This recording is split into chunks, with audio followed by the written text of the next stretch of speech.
Hello guys, welcome back to my YouTube channel. नाशिकमध्ये सह्याद्री हॉस्पिटलच्या साईडला शिवशक्ती वडापाव सेंटर, तिथला वडापाव खूप फेमस आहे. नाशिकमध्ये तिथे खूप गर्दी असते आणि त्यांनी नुकताच स्टार्ट केलेला त्यांचा स्टॉल.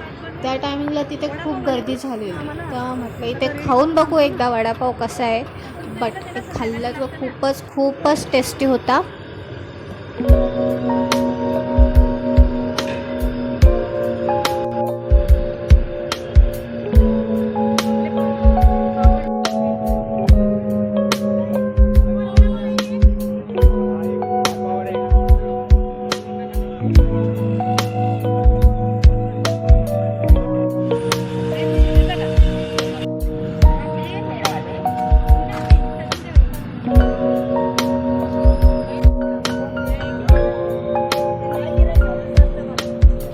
सो गाईज, तुम्हाला माझी व्हिडिओ आवडली असेल तर मला कमेंट करून नक्कीच कळवा आणि जाता जाता लाईक करा, शेअर करा आणि सबस्क्राईब करायला विसरू नका.